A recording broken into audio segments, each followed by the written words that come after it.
Hey, we're here in Reno at Tailhook 22, and I'm joined by my longtime dear friend and a name you may know, Dave Bio Baranek. Hi, everybody. So you probably know Bio from his books, Top Gun Days and Tomcat RIO, as well as some other ones. There is before Top Gun Days also, which we can talk about that. We will. And also, most recently, the Tomcast. So he and Crunch did 26 episodes that just wrapped up. So if you're a fan of the F-14, I'm sure you're aware of the Tomcast both as a podcast and on YouTube. But I wanted to talk to Bio about RIO stuff because he was a huge influence and mentor to me back in the early days. So you and I first met summer of 1985. I'm in VF-32. Okay. You're a Top Gun instructor. 32, that was an East Coast squadron, right? I'm kidding. Sorry. Yes. I couldn't resist. It was an East Coast squadron. And so we're doing FARP, Fleet Fighter Air Readiness Program. My first interface with Top Gun, my first interface with a Top Gun RIO was you. We liked doing those East Coast debts because Top Gun was based at Miramar. And we definitely wanted to not be perceived as a West Coast asset. So we came out to Oceana as much as possible. We worked with 43 to do FARP. And 43, remind everybody, that was the aggressor squadron at Oceana. Yeah, 43, whenever we could. So let's back it up. Talk to us about your path to the Tomcat and then your path to Top Gun. I wanted to be a fighter pilot from the time I was around 10, 11 years old. I did whatever I thought I needed to do that. I was very fortunate. My high school had junior ROTC, and it was Navy junior ROTC, but I didn't decide Navy or Air Force until it became time to go to college. Then I had to pick one. I went Navy ROTC. Shortly after I started college, my eyesight went bad. I was distressed because I knew I couldn't be a pilot.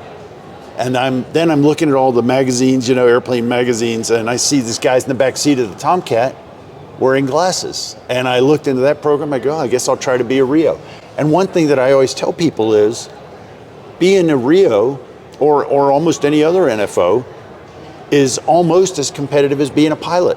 You don't just say, oh, that's what I want to do. No, you've got to, do well in training. You've got to impress your instructors with abilities, stuff like that.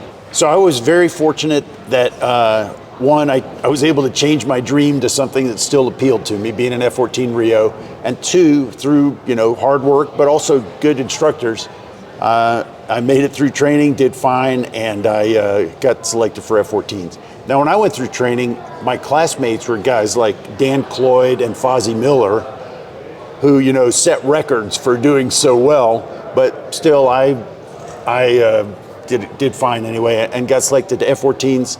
Got sent to VF-124, the West Coast RAG, and I joined my first fleet squadron in April 1981. And what squadron was that? VF-24, Fighting Renegades. Okay. So I went to the Renegades, and then I went through Top Gun as a student in 1982, September 82, as a JO. From the Renegades? Right. Okay. What ship were you guys on? What air wing and what ship? At that time, we were in Air Wing 9 on the Constellation. Okay. And then I went through Top Gun as a student. I did well there. I got invited back as an instructor, but first we had to do one more deployment.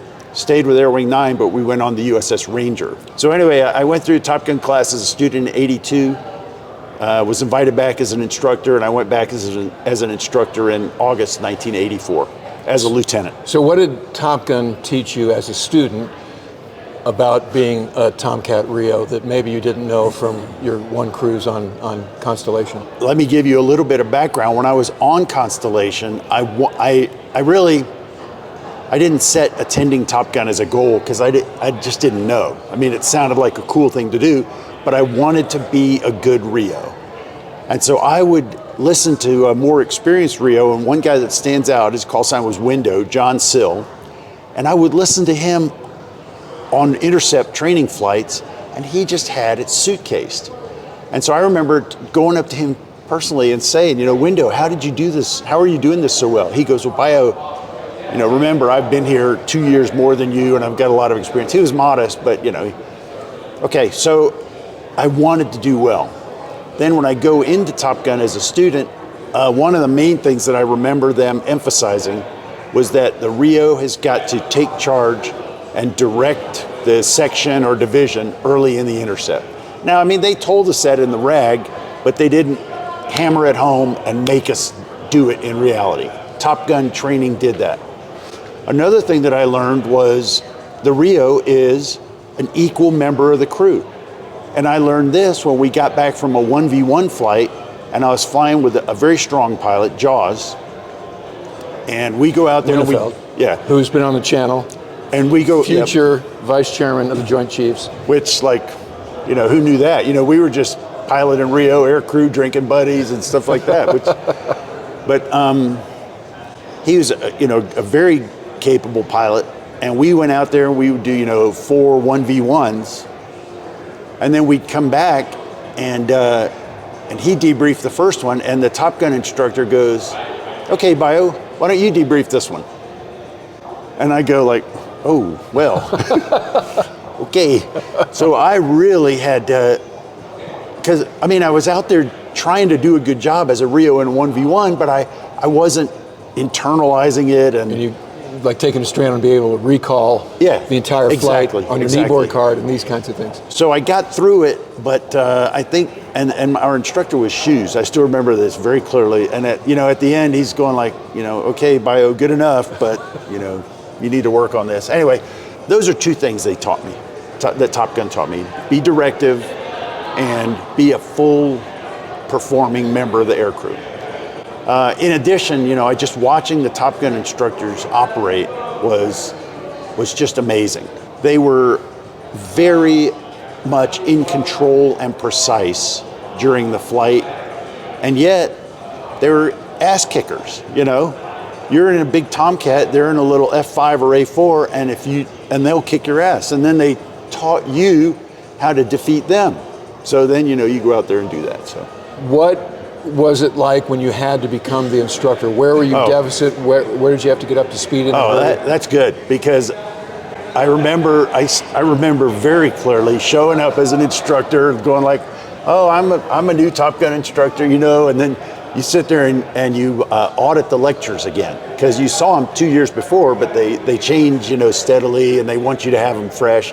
And I'm sitting there and I'm watching this guy up in the front of the room, very precise, very extremely knowledgeable, and I'm going, "Oh, now I've got to do that." So my first lecture was a more of a knowledge lecture, because there were 2 types of lectures at Top Gun, and one was a knowledge lecture, and it was maritime air threat, just Soviet bombers' threat to a carrier strike group. And the guy that I took it over from, he was, you know, very helpful. "Bio, you need to learn all this. You need to do this when you deliver it." So I did a murder board and stuff, but it wasn't super challenging. It was kind of performance, but you didn't have to think so much. It was kind of a 30,000 foot brief. Yeah, kind of. Yeah. But it still had to be delivered extremely accurately with Top Gun level delivery, you know, no hands in your pockets. So then my second lecture was F-14 combat intercepts, and that was a tactics lecture. And that was where I really, similar to what I described being as a Top Gun student, this is where I had to like, "Okay, Bio, now you are a tactics instructor." And so first, even though I was the F-14 RIO with 1,200 flight hours, but the intercepts that we were running at the time were basically phantom type intercepts. I mean, that's what they taught us in the RAG, and we were good in execution, but they didn't take full advantage of the Tomcat's weapon system capability. They just barely addressed a lot of the high-level tactical threat, for example, flogger tactics with multiple formations, taking big splits and stuff. We talked about that, but Top Gun realized we need to get the fleet, we need to get the standard F-14 intercept, we need to make it more offensive, just a whole new, you know, new generation of thinking and action. Because, and other instructors said this, they go, "Why are we still training against the MiG-17 and MiG-21? Right. And this is in 1984. And so I was there at a good time when people were moving forward, but it required me to be brought forward also. So remind me, Yeah. so you mentioned MiG-17, MiG, MiG-19, MiG-21. So MiG-29 wasn't a thing yet. No, it was classified intel photos. Look at this. So this was 1984. The Flogger was the state-of-the-art threat. Okay, and so were we honoring any forward quarter threat at that time, right? So when we're talking about these emerging You mean tactics, in terms of training? no, in terms of LARs and in terms of tactics with an intercept timeline. I think no, we had not figured out the intercept. So it's all timeline. 3-9 line kind of stuff, right? So we can outstick them, and we have the advantage to the merge. No, because we weren't using the Phoenix. We did not tactically use the Phoenix at that time. We used AIM-7s because the Phoenix was reserved to defend the carrier. So this wasn't a weapon you would use against a MiG-23. That's right. We used AIM-7s against their rough AIM-7 equivalent missiles. Okay. And there was a lot of people trying to figure out how do we do this and survive? How do we remain offensive and survive? And in fact, when I was at Top Gun, I mean, there were people thinking about this. Center for Naval Analysis, the VX4, the Fighter Tactics Development Squadron, and probably the adversary squadrons are working on it also. And Top Gun was also. And people were talking about, taking launches or shooting missiles and then slowing down and shooting missiles. We were just starting to talk about, cranking to... Yeah. So A-pole, F-pole, these were things that we were just learning the term. Things started to happen quickly because within 2 or 3 years, there was a fleet-wide, there was a lot more aggressive, reliable, survivable tactics. But when I did my lecture in 1984, I did not have to figure all that out. When you did your fighter intercept overview video, I sat there and I watched that and I go, I used to give that in a 2-hour lecture and you just did it in a 20-minute talk. So that was the How to Kill Bandits Before the Merge episode? Yeah. My typical intercept would be 2V unknown against MiG-21s. Okay. So we talked about... What would you brief? Well, we were just talking about... I had to learn the terms radar sort. Okay. Because even though we had learned that in the RAG, it wasn't institutionalized in my experience. And comm brevity was something you guys were evolving. Comm brevity was also coming on board because when I was in the RAG, people were saying, okay, I'm locking the guy on the front left. Well, what we did was we changed it to sorted. Yeah. So instead you want to key the radio and get off the radio. Right. Yeah.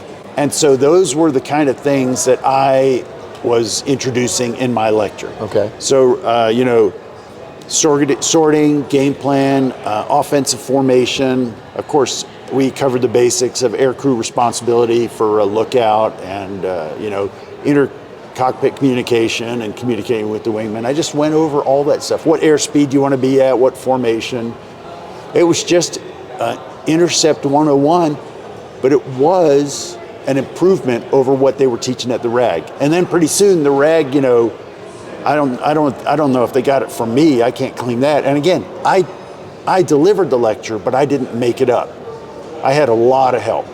But the standards of Top Gun were exacting, and the murder boards were very brutal. And the instructors would sit there, and they would say, "Bio, you need to be very clear on this to tell the class what to do."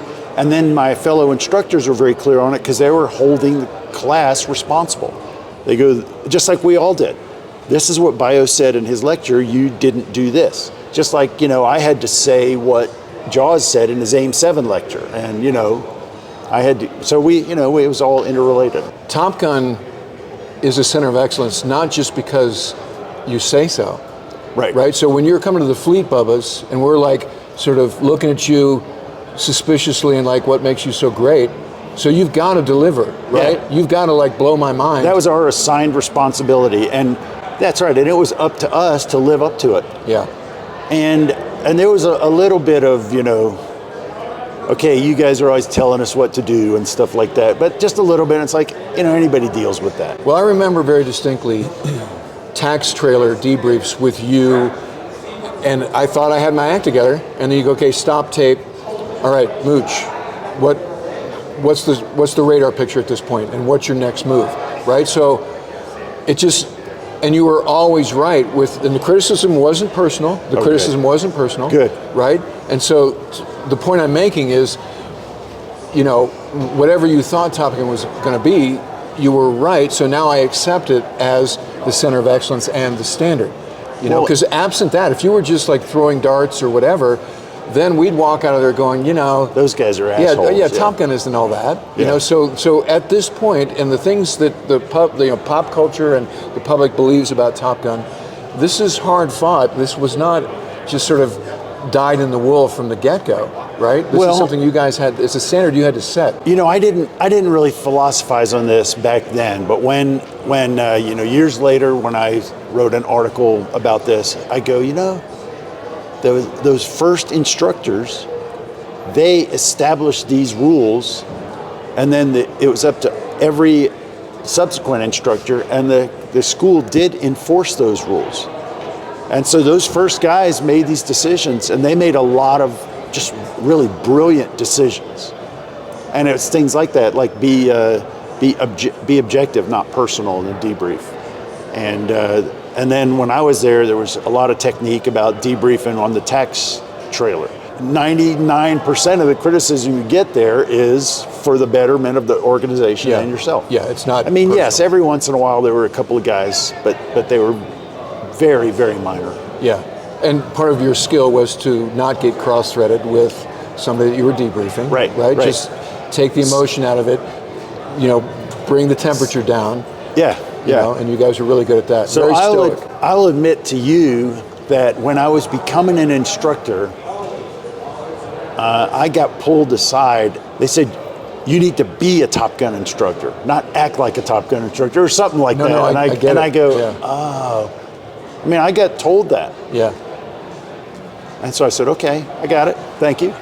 So the other thing that underwrote this success and this expertise is it was hard to get orders to Top Gun as an instructor, right? So how nominally 35 lieutenants in a Tomcat squadron, pilots and RIOs, right? And so Fit Rep 500, now you're rolling to shore duty, and it's kind of a wake-up call for some of us. You're like, okay, I want to do this and this. It's like, you don't have the paper to do those things, right? So what I know is the folks who wound up being Top Gun instructors were number one in the ready room and had a great reputation and also had been Top Gun students. Yeah, yes. Right, so all of that those things are true. The same wickets that are, it's hard to be a Blue Angel, this is why it's hard to be But Top I will Gun also instructor. tell you that and other people have also made this point.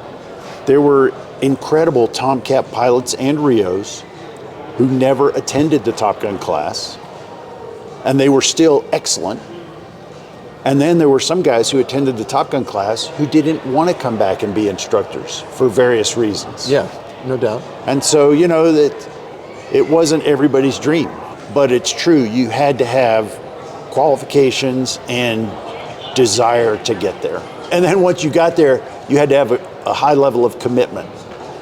Well, that's the other thing is when you get a subject area to be the subject matter expert on, you got to own it, right? And this is after hours, weekends. You got to memorize this thing. No hums or ahs or whatever. I mean, they're brutal about. Again, it gets back to this murder board standard. Yes, that's the hardest part almost. Yes, but as a new instructor, everybody else in the room has done that. And I had when I did my F-14 combat intercepts lecture, and I had quite a few pre-murder boards because I just needed to. I needed to up my game. I also, one of the hardest things was to think about how to answer tactics questions, because that's a big part of giving a Top Gun lecture. Because it's like you were asking me a minute ago, you'll be sitting there giving a lecture and somebody will say, well, Bio, what if you're, 15 miles out and then you detect another bandit group 10 miles behind? What do you do? And I mean, of course, your lecture, you've got all these things planned, but if you don't cover that scenario, you got to sit there and go, okay, you got to give them a good damn answer. Right, yes, in the moment. That's right, real time. Yeah. And so anyway, yes, it's challenging, it's tough, but everybody in the room has done that. And I had to get, my murder board got delayed a couple of times. And then one time the assistant training officer, Sunshine, who was a Marine Corps Phantom RIO, who became a Navy F-14 RIO in the reserves later, but Sunshine, just one of the icons of standard bearers at the time. He goes, well, Bio, I need to see your pre-murder board, but the only time I have available is either 10 o'clock or 11 o'clock on a Friday night. And it was the Friday before Christmas. And I don't know if he was checking my commitment, if I was going to go like, oh, you know, but I said, okay.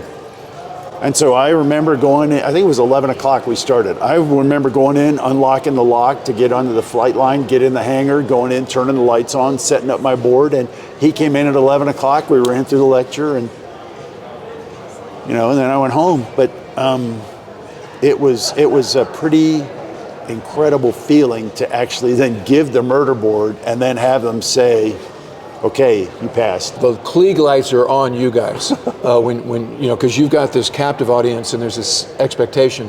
And again, my point is, my first interface with you guys met and exceeded the expectation, and so it was just like, that's not even arguable anymore whether this is a center of excellence and whether these guys deserve to be Top Gun instructors. So let's pivot to another topic. I remember that same summer of '85, I was talking to Hollywood Dishart. And, you know, we're on the back deck at Oceana and having beers and, you know, post debrief, you know, this was the fun part of fighter aviation, right? Friday night at the club, and Hollywood says, yeah, they're shooting this movie. It's called Top Gun. And we're kind of overseeing this director, Tony Scott's asking us, is this right? And we're telling him, no, that wouldn't happen. You know, wearing cowboy hats in the hangar, that's stupid, and he's going to take it out, you know.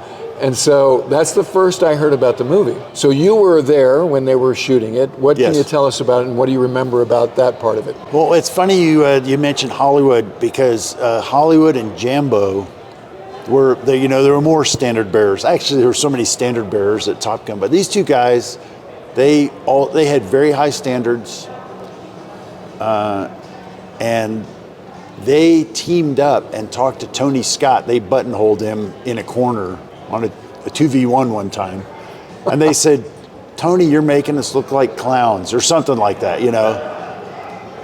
And I think Tony's, you know, I heard Jambo tell the story, but I think Tony Scott told him, well, you guys aren't movie directors, I am, so, you know, thanks for your input, but shut up, or something. Well, he's got that famous line, which is, I don't make movies for fighter pilots, I make them for moviegoers. Yeah. Right? And he would say the F word like every third word. So anyway, but really they asked for our input over and over again.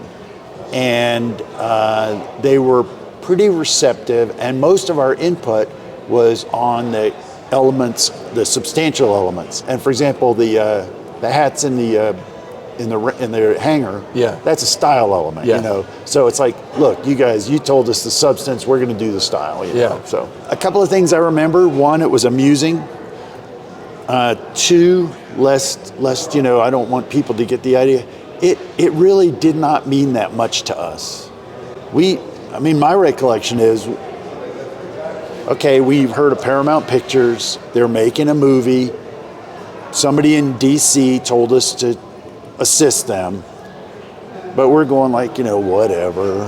Because this is the other thing we take for granted. At that time, we had no idea it was going to be Top Gun. That's right. Right? It just seemed kind of like a B movie. That's right. You know? There had been TV show episodes filmed at Miramar. There had been scenes from other movies. So it's like, yeah, this is just the latest in the line. Yeah. And it just didn't mean that much to us. I mean, and as an example of that, the actors came to the hangar and asked us questions. A lot of the Top Gun instructors met about eight of the actors at the Rusty Pelican in San Diego. La Jolla? Yeah, I've been there. And things like that. And I used to take pictures of things. I didn't take a single picture of any of those guys, of any of those events. I didn't make any notes of any of those events, you know.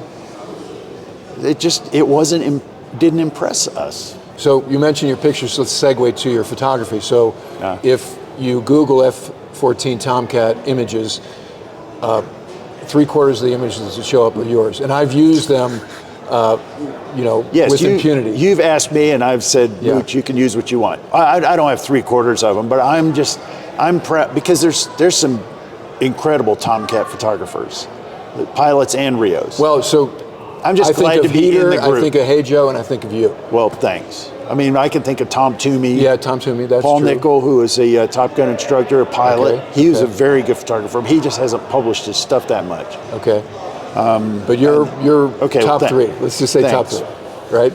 So when you guys are looking for Tomcat images, you'll note, because bio, you watermark most of them, like a good photographer does. But when you watch the Farewell to the F-14 episode, Sunset on the Tomcat, most of those images, a large percentage of those images are bio's Thanks, images. Mooch.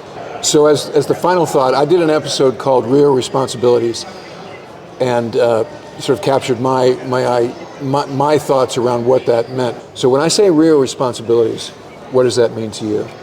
The first thing is the RIO's doctrinal responsibility for navigation and communication, as it says in the NATOPS manual. And so that's like CRM. I think that's another thing that the Navy did well. Probably the Air Force does it well also. I just don't have the experience. But the Navy says the RIO is responsible for this, and it's navigation and communication. And so the pilot, relies on you to do that. The pilot could pick that up, but it's the RIO's job. In terms of tactical environment, the RIO is definitely going to have the lead on the early part of the mission, or the run into the intercept, or the commencement of the attack. If you're going to do an air-to-ground mission, the RIO should have the lead because he's got more brain time to think about it. He's operating the AUG-9, which is part of the mechanization of the Tomcat's cockpit. They didn't give the pilot any ability to manage navigation waypoints and stuff. Unlike what I understand the Super Hornet, both guys can be doing two things at the same time. So the RIO has leadership responsibilities early as the tactical situation is evolving. On the other hand, if you're in a routine environment such as Southern Watch, pilot and RIO are both sitting there, thinking about when do we need to tank, where's the tanker. Both guys are listening, who's on the tanker, or who's our relief, or who's our when do we need to start turning north and all that stuff. In my experience, both guys talked about that. You mentioned at the outset that you wanted to be a pilot, and you realized that you could, bad eyesight, and you realized that RIO is an option. So I think the best RIOs, to my eye, are frustrated pilots, right? Because in addition to being a weapons system operator, you're also, again, this is what I'm talking about, you're an active member of the visual arena. Yeah. I mean, we take pride in directive comms to fill the pilot's HUD with Bandit when he doesn't see, if he's blind, right? And so that to me is what it's two things. It's kind of a bifurcated weapon system operator and a second set of eyes, or a guy who can take control of the airplane without flight controls, right, in the event that's necessary. Oh, you definitely had to be able to do that. Mooch, sitting here just talking about this and thinking back, it just brings back all that. This is what was so fun about it. Oh, This is why I love this channel, Yeah. and having guys like you on an episode. It's fun for me. So you can check out all 26 episodes of the Tomcast with Bio and his co-host Crunch on YouTube. All right, that'll do it for this episode. If you're not a subscriber already, click the button so you don't miss anything. And if you'd like to help support the channel, please consider using the super thanks, the heart icon below, or become a patron at patreon.com/WardCarroll. And in the meantime, I look forward to talking to you again very soon.